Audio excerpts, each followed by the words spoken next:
It's like, for an example, Hines Ward. Hines Ward is a so-called Negro, because his father was a so-called Negro, but his mother was Korean.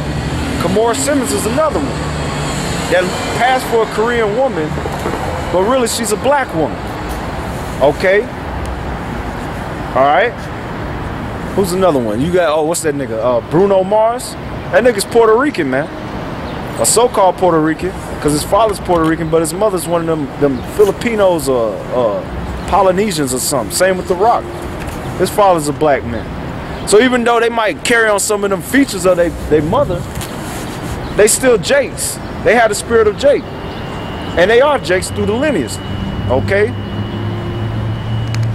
That's why it's important to understand the parables as well. Read this. James chapter 1 verse 1. Yep.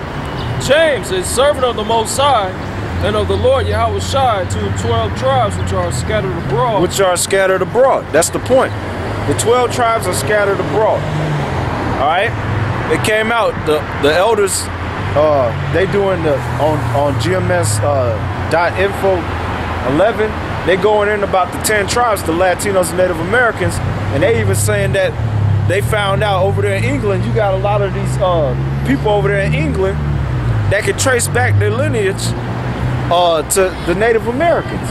Because Native Americans was getting shipped over there by the hands of the so-called white man.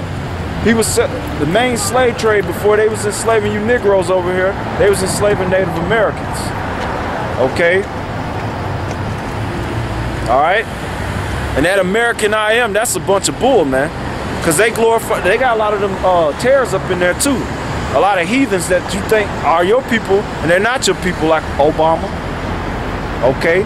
He's not your people. He's of a whole nother spirit, man. Keep reading. Yeah, they ghost. Nah, get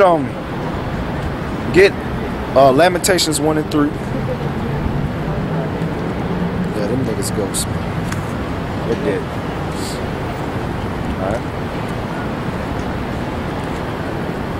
Lamentations chapter 1 verse 3. Yep.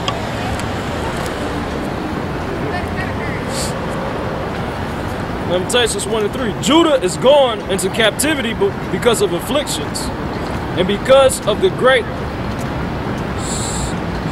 servitude. She dwelleth among heathens. She dwelleth among heathens. Get Hosea 8 and 8. Try to put, then we'll go to Revelations. Well, we finish that parable and then we'll hop to Revelations to prove that point. Okay?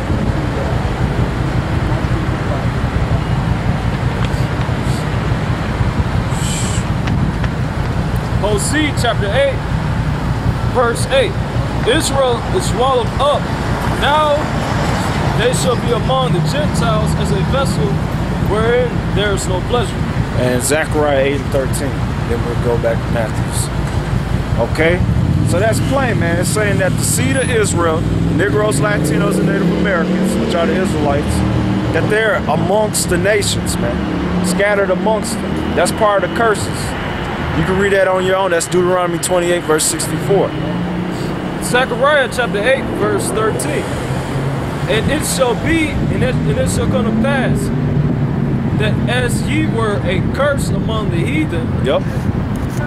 Which that's part of the curse. Keep reading. O house of Judah and house of Israel, so will I save you, and ye shall be a blessing. Fear not, but let your hands be strong. That's right. That's right. So that cuts that madness by everybody being saved right there. People don't read, man. Now go back to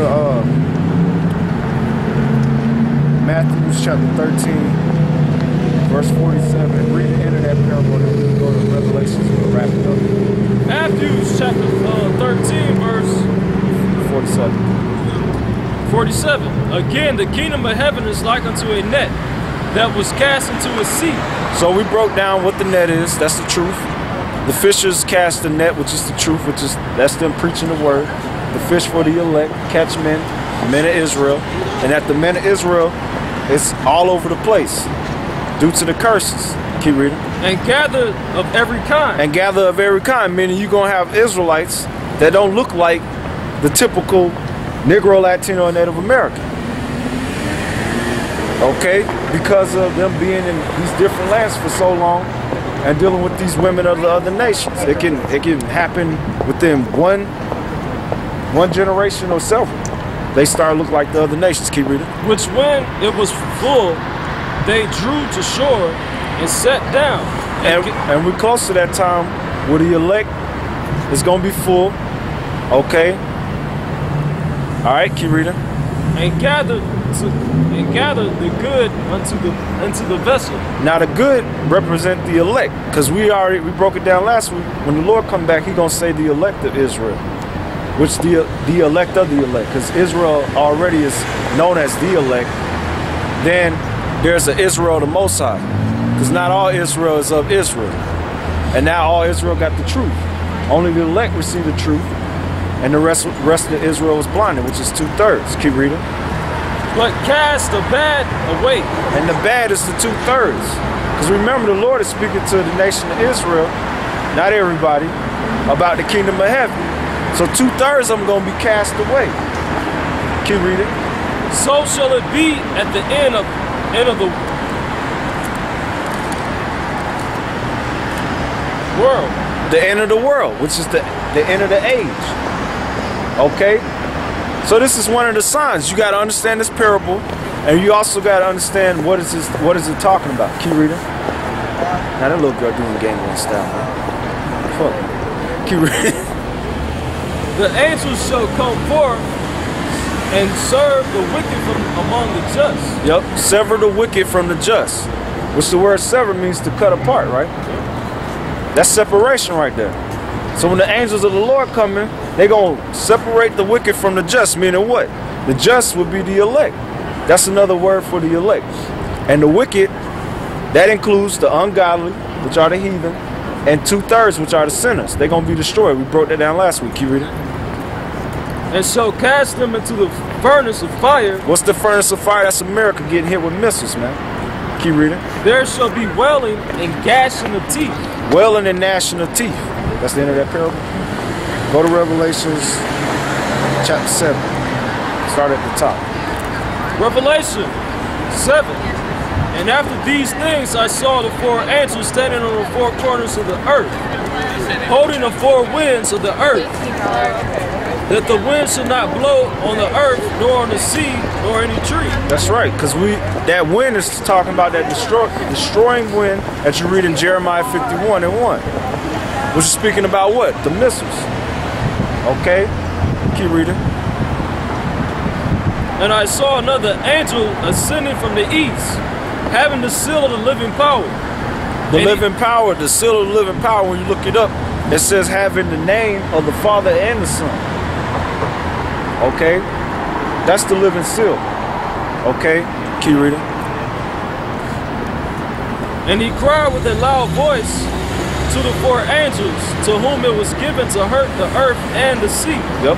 Saying, hurt not the earth, neither the sea, till the trees, till we have sealed the servants of the living power in their foreheads.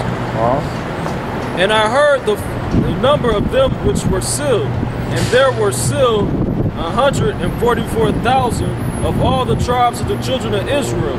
That's the elect of the those are the prophets of the 1/3, okay, which will be the elect government body, okay. They will be sealed with the name of the Father and the Son in their foreheads, which is Yahweh Shemal Shai, and they'll have the truth. You can read that. That's in Revelations 14. Keep reading, where it breaks that down.